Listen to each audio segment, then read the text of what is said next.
DarkX here. Today I'll be showing a few different ways to make money, including setting up an automated wood farm and an item splitter. If you're looking for a quick money scheme or exploits and glitches, this is not your guide. I will show you how to create 100% passive wealth by the mid-game, and all you have to do is sell the product. The system is scalable, and the best part is it works while you are away from base. Sort of. Okay, let's start with the basics. When you first start Core Keeper, you're broke. What you're going to want to do is you're going to want to collect all the seeds that you can find. This includes wood seeds. Do not toss them. While you're exploring, you're also going to want to keep an eye out for any ore deposits, especially gold. You can mark them on the map by clicking any icon that you want and then hitting the middle mouse button on the screen. The next thing you're going to want to do is plan out where your farming space will be and where your wood farm is going to go. So this is going to take up a lot of space. So plan in a way that you can expand easily. All right, so let's quickly go over some farming. So farming is really easy. All you need is a hoe and dirt. If you try to farm on sand, you can't actually till the sand and you can't grow anything there. But as long as you're some type of dirt block and use a hoe, you'll see that it creates a tilled soil. From there, you'd use a seed, plant the seed, and then you'd need to water it in order to get it to start growing. You can make a water's basin in the carpenter's bench, and that's where you can gather water. Or what I would do is if I didn't have any water close by is I would actually use a shovel, and I would trench water to my farm, creating a single tile over there and filling back in what I don't need. All right, and then a helpful tip when it comes to planting. So if you just hold down your button, so for me, it's going to be right mouse button. If you just hold it down, it will auto plant.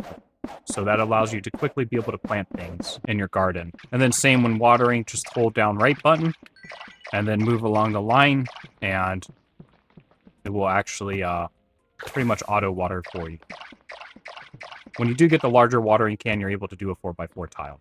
One of the things about food is really, really important for your gameplay. If you're not eating food or consuming food, you're really putting yourself at a disadvantage in Core Keeper. So you can open up any cooking pot and you can come over here and click the little book, and the little book will bring up your recipe book.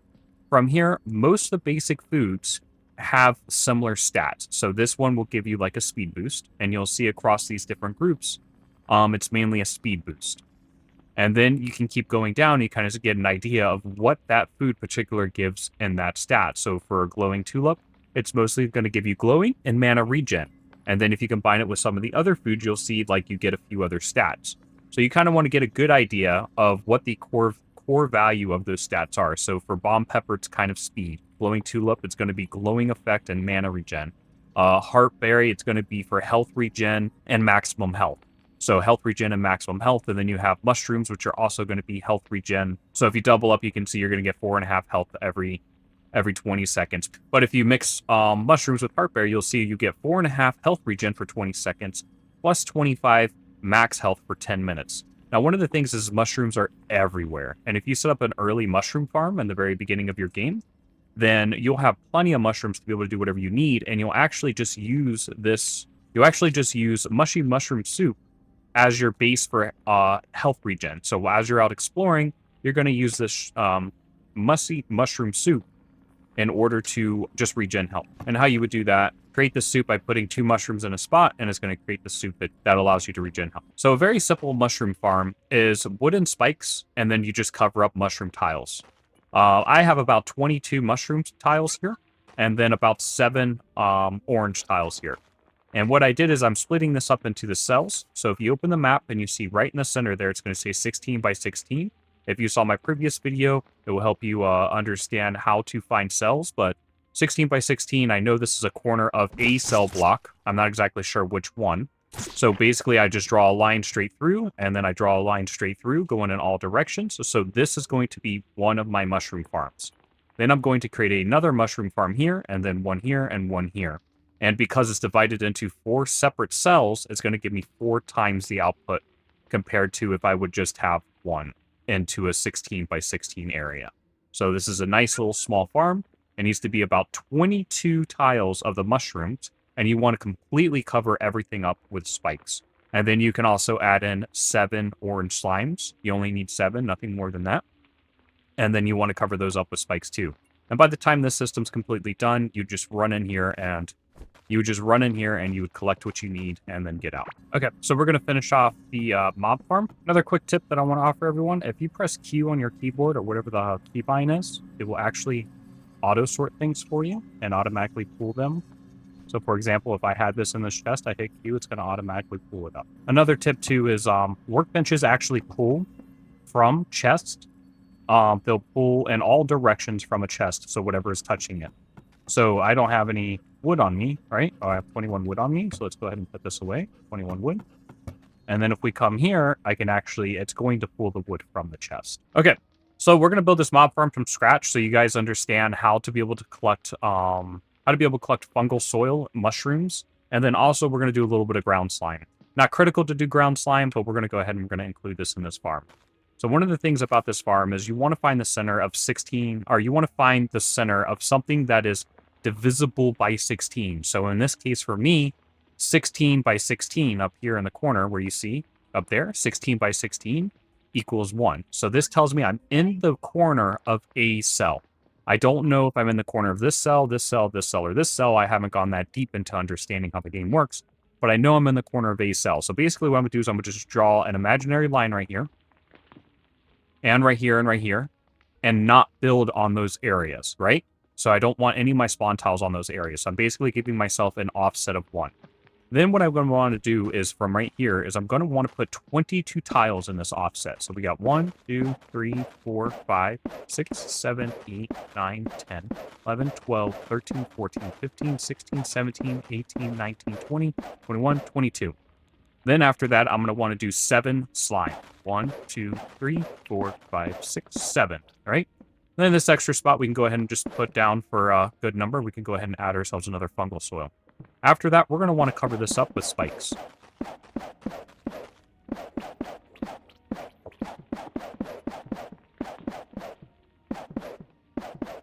All right? And that's it. That is one cell completely full to start generating fungal soil. And then we're going to want to do the next cell. The same thing. We're going to keep our orange slime on the side here. 1, 2, 3, 4, 5, 6, 7. And then we're going to want to do 22 again. 1, 2, 3, 6, 7, 8, 9, 10, 11, 12, 13, 14, 15, 16, 17, 18, 19, 20, 21, 22. Then we're going to cover this up again with spikes. And the reason we're putting the orange on the outside is so we don't have to walk over it. So if we need to collect anything here, we can just, kind of run across it and we'll collect it.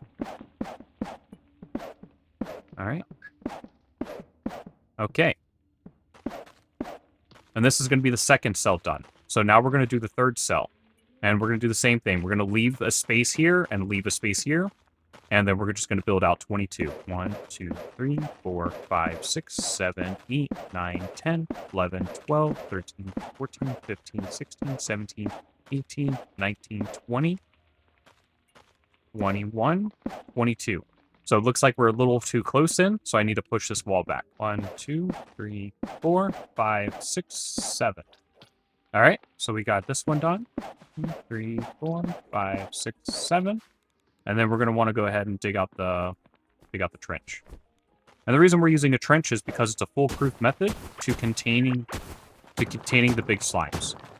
This farm will generate big slimes, and you do not want them getting out into your base and surprising you. Please also note there is a bug in the game that currently allows things to spawn outside of their spawn cells. Okay, so I moved that out, and I added in a door, so we're going to go ahead and open the door, and we're going to come in and we're going to finish this last cell off. So again, we're going to start right here. 1, 2, 3, 4, 5, 6, 7, 8, 9, 10, 11, 12, 13, 14, 15, 16, 17, 18, 19, 20, 21, 22. And then the rest is just going to be slime. So we come right here. 2, 3, 4, 5, 6, 7. Cover this up with some more spikes. Looks like I'm completely out of spikes, so let's go back to our wood farm, and we're going to craft more spike traps. Look at this. While we were doing this, our wood farm has already expanded out more. So let's go ahead and we're going to grab our sword again, because a sword is a really good weapon for harvesting wood, because it doesn't damage the floor. And then you see with that, we got 102 wood. So let's go ahead and get ourselves some more spikes. Looks like we need about 20 more. So here we'll just hold control, and we'll click down twice, and that'll give us 20. All right, and then you see we've already gotten some mushrooms down, and we already got a few seeds. So Again, the reason why we do this is so it's actually activating in 4 separate cells. Each cell has a 15-minute timer, 15 to 22 minutes, and then it should spawn something else. Because we're doing 22, that should guarantee that a mushroom should spawn. It's also going to give us a higher probability that a big mushroom will spawn. If a big mushroom does spawn, eventually a spike strip will kill it, but it may take some time. So this is going to give us passive food for mushrooms. And then we'll just come in here and we'll collect as we need to. The other thing that the reason why we did a trench instead of wall is because the big mushrooms will break walls. The trench, they cannot break trenches, so we can actually just kite them to the wall, allow them to run into the trench, and then take them down from there. All right, so this is a very simple setup. And I've been hanging on base for a few minutes. I just did a few basic things like farming, and you can already see that the wood farm has already grown some. And then our auto mob farm has already produced some mushrooms and other goods for us. This is why it's critical to set up a small auto mob farm in the very beginning. Okay, let's discuss an early game wood farm. So wood is going to be very critical to your success and Core Keeper, especially in the early game. You are going to be able to find a ton of wood out in the world, but you're going to want to have an early game farm going. The easiest way to set up an early game farm is to do exactly what I did here. You're going to want to basically put yourself a seed in the middle. So you're going to want to have yourself you're going to want to do a tile right in the middle and set a seed. You're going to want to water that seed and allow it to grow. Then you're going to want to use some type of block to separate each farm out. And then you're going to want to allow the seed to reach out about 5 spaces. So if you start from here, you go 1, 2, 3, 4, 5. And then you don't need to go anything more than 5 because this one seed can't reach further than 5. But you want to put this in the middle because there is a chance that it will grow in 2 directions at one time, essentially doubling your output for wood.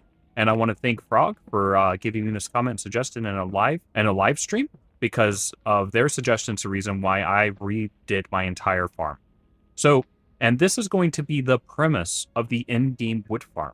So if you set this up in this order, you're going to actually expand on this. So make sure whatever you do here that you leave room for expansion, mostly for drills, because you're going to be setting drills here, and then some type of processing center.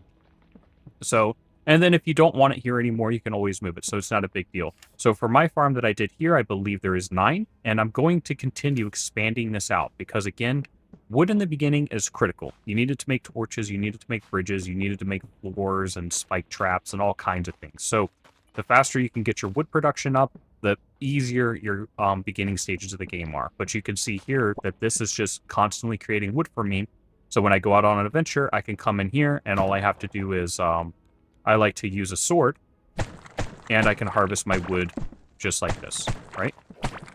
So I'll just come in here after an adventure, and I'll harvest my wood, and I'll leave these center pieces growing. And then to also give you an idea on expansion too, you will need a processing area. So you can keep growing this section of wood out as much as you want, but you will have to have a pretty decent area for a processing area, and I'll show you that next. Okay, and let's move on to the expanded wood farm.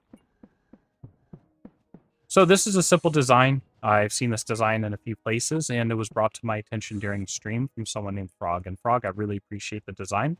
So basically what it is, you are allowing the seeds to backfeed into each other because wood can grow in 2 directions at one time. So this is utilizing the ability of the wood to be able to grow in 2 directions at one time. So obviously we're not getting that per here, but basically here, the wood can grow in 2 directions, which will force it down and force it to be able to grow. This system is twice as fast as my original system, which was to basically have a seed separated. So basically have a seed separated and them not to be able to grow into each other. The other neat thing about this design too is you see I have to have a conveyor belt here. On this side, there is no conveyor belt here, so the wood is able just to carry itself along the way. And then this has been running at the same time, so this has accumulated about 300 wood, and then if you take a look at this one over here, it's about 189. So this design is actually faster, so almost twice as fast. And then we come over here to where it's a hybrid design. So basically what I did is I took a seed in the center, and this is where you saw on my beginner farm. The seed is in the center, and it grows down in both directions. And then we're going to want this to grow down in both directions up to about 5. And then once this middle line here is fully grown, then you can start adding in seed here. The other way to do this is go ahead and let it grow all the way down. and don't water the crops. So let this grow all the way down, but have the seeds placed there. And basically what this does allows it to grow on both ends, and then it comes all the way down, and then the drills take care of it, and the drills will pass everything along the line, and then it goes into a sawmill. Now, again, this is 100% passive, so this is passively generating coins for us, and this is generating probably about 4 coins every 10 seconds. Another thing that I wanted to show here was the length of the reach. So you can see here that this arm is reaching 1, 2, 3, 4, 5. So the top seed will reach 5 down. But this also means it would reach 5 in the other direction too. Looking at productivity of farms. So not all farms are created equal. Crystal actually grows twice as fast than regular wood. So we got about 23 here. We got about 1,600 here, and we also got a drop from the wood farm. And then you see here it's about 1,300 in seeds. So if we come over here, it's 1,600 or about, and then you come over here and you see it's 1,300. So this is the highest producing wood farm, and then you can step it down from there. Okay, let's move on to wood production and how to create passive income. So the one thing about wood is once you get to the stage where you can start automating it with drills, it just passively generates wood for you. There's no other inputs. There's nothing that you need to do. So for this system here, this is 16 seeds long or 16 drill heads long. And if you move down to the other side, and what we basically did was double it onto one conveyor. So this conveyor is getting fed by 32 seeds, 32 drills. And then we doubled that again.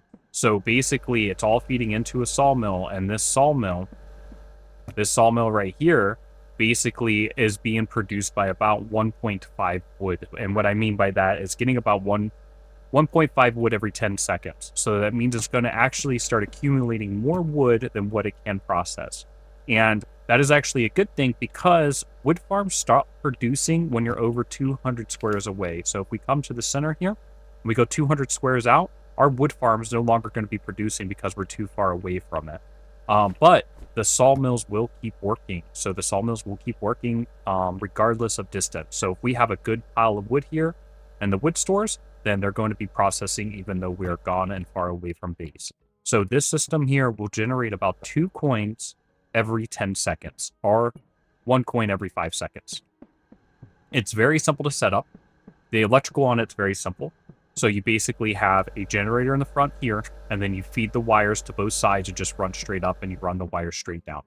And then you do the same thing over here. You just put a generator right in front, and then you run your conveyor system and your drills straight down, and it works beautifully. And it's super, super simple to set up. So in order to get the really efficient wood farm up and going, what you're going to want to do is you're going to want to have your main seeds here in the center. And you're going to go ahead and get those watered. So you can use the basic watering can in order to water them. That way the large watering can doesn't overwater them. And you're just going to want to let this sit here for a while. So eventually what's going to happen is they're going to grow in both directions and fill up all the spots. So you want the center seeds to grow first and to grow at their fullest extent, which is grow all the way down. Then once they do grow at their fullest extent, then you can come in between each row and you'll be able to water them. You'll have to remove the drills because the drills are in the way.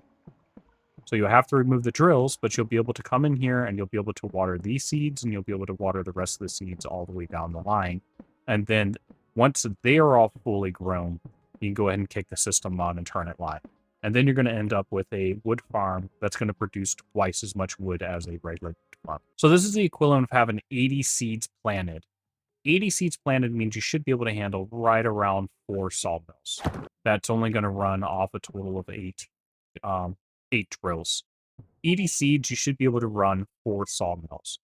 4 sawmills is going to equate to about 4 coins per 10 seconds or 1 coin per 5 seconds. Okay, let's move on to an item splitter. In order to get my item splitting system to work the way that I wanted this arm to pause for about 10 seconds. And the reason why is so items can accumulate there and build up.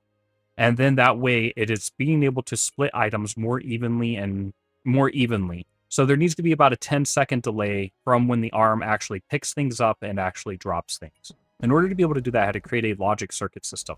This logic system works by putting power into the bottom of the logic gate and then into the side of it, and then running that signal through 3 delays, and then coming off the top and going all the way around and then back into the logic gate. And this creates about 11-second pause or so. So every one is going to end up doubling. And then what I ended up having to do was get a gate, then tie in 2 electric sticks. And what this does is it allows it to send out a micro pulse, which triggers the arm, but it's not long enough for the arm to actually do a full rotation. But what this allowed it to do was able to operate the arm on a with a pause in between. Because if you did not have this here, then the arm's just going to activate for 6 seconds and then turn off for 3 seconds, which is not what I wanted at all. Okay, so putting this into practical with an item splitter. So basically, I wanted to create a way for items to one item to be able to come in and then split into multiple items or multiple belts or to go into multiple processing. This has been requested. This is a design that I found, and I further refined it into something that I think is a little bit more practical for my uses. I've also turned this into an 8-way splitter, and I'm going to show you an example of that later on. But anyway, so the premise of this system is it needs 3 different signals in order to work correctly. So we have our main signal coming in, which is just straight power. The straight power feeds the sawmills, and then it also feeds all the arms, and then it also feeds the sawmills and the arms back here. So the straight power just comes up, feeds everything, and comes back. The next one is the pulse system.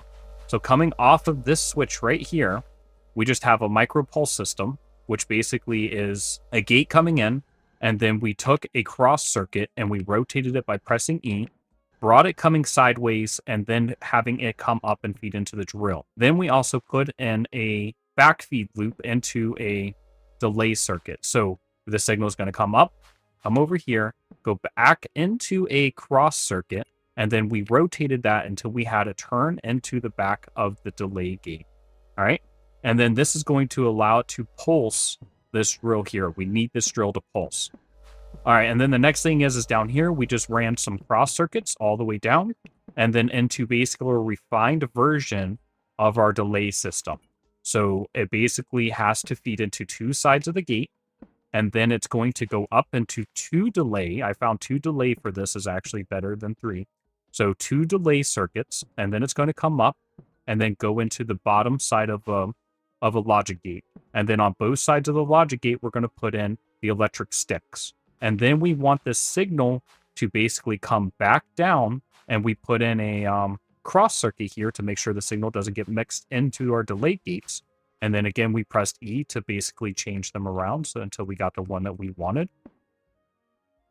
And then we bring it back down into the side of the logic gate.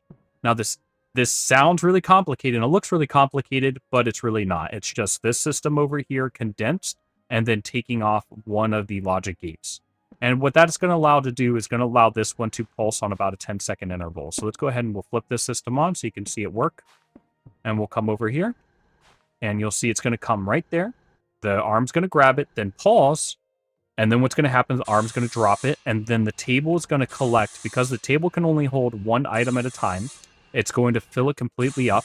And then when it does, the arms are going to grab from each slot. And then whatever's left over, the drill is going to pull down here and then move back around. Then you see whatever's left over here, the drill is going to grab, move onto the conveyor belt, and then move back around. And then it's going to restart the cycle over again. And then out comes our boards, which is exactly what we want. We wanted it divided up into 4, and then we got boards coming out the other end. Now let's move on to a larger system. So this is exactly the same kind of logic setup, right? As the one over there. It's just changed just a little bit. So just follow the same plan over there, and that's pretty much the same thing as far as the logic. But look, now we're able to take one line in and divide it up into 8. Let's go ahead and we'll flip this system on so you can see it work. So you see it's going to take the wood, come on down, wait for this to pulse. There it goes. And then it should drop it on the table. And there you go. It split it in 8 ways, and then it brought back what it's not going to use, and then it's going to feed it back into the line. So now each sawmill is going to see it's going to be evenly stacked. Okay, so this is one of my primary wood farms here. This is about 20 drills on each side. This is a very expensive farm, and I don't actually recommend building it, but it's tied into our 8-way splitter system. So just because I just fired it up is the reason why we're not seeing any production here, but stuff should start ticking soon, and normally this line is completely full of wood. But if you come down here, you see, like, I have multiple stacks of wood. And what ends up happening is all the wood will basically restack itself every time it comes here. So any new wood coming down the line is going to get restacked into whatever is here. And then you see when it does come into the system here, it's being split into 8. And the system is actually producing wood. So it's actually producing about 8 coins every 10 seconds.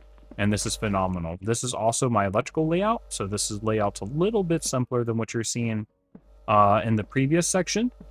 So pretty much we just have the power coming straight in that feeds all the arms and all the sawmills. So it basically comes up, goes straight through here like this, feeds all this, and then right here comes over, feeds these, and then it comes back over here and feeds these. It is not tied into these two. So for this drill here, it's tied into the pulse system. So basically I just had power come into the side and come into the bottom, and then come up and then around and then into the delay gate and then feed straight through into the back of the drill. So this is where this pulse system is coming into play. And then over here is this delayed tick circuit. So again, this is working on about a 8-second delay. And basically it's just a gate. And then we have power coming into the side and into the bottom of it. It goes up into a delay. And then a second delay. And then, and then it comes into this gate and it has 2 sticks on each side of it. And it just allows the pulse to trigger for a split of a second. It's so fast that we can't see it with the naked eye, but it does trigger the arm in order for the arm to work. All right, guys, I want to show you how to change the seasons. So in order to change the seasons on Core Keeper, you press any button, and then go to your settings, go down to game settings, and then override season right here. So this is where you can change your seasons. And I was on the Christmas season, and that's how I was able to unlock that extra large table. This is a more advanced farm here. You can see it has a sprinkler in the center, and that sprinkler in the center is going to auto water for you. And then basically what you're able to do is you're able to collect one of the goods, come to a crafting bench, and a crafting bench will actually make sweet bait out of one heart berry. So you could also use other items, but the payment on return for crafting 5 sweet bait is going to be 10 coins. So it's a really good way to get ancient coins, very easily to be able to get ancient coins. Another thing that you want to keep an eye out for is gold ore. Gold ore, you don't need a lot of it in the game, but you do want to have about 500 bars or so towards late game, because you are going to need it for crafting some late game items. But in the early game, you don't really need it. And the nice thing with gold ore is even raw gold, unprocessed, sells for about 11 a piece. If you go ahead and you process that into a bar, I believe it sells for right around 14. So there's a little bit of an increase. So that's a good way to get some money started up in order to create, in order to farm some bosses. A very simple setup to do too is if in the beginning of the game, when you're low on resources, you're better off putting 4 drills. You're better off taking 8 drills and putting them on 2 different nodes. And the reason why is you will actually get substantially more ore if you do it this way. Instead of putting 8 drills on one node, divide the drills up and try to find 2 nodes.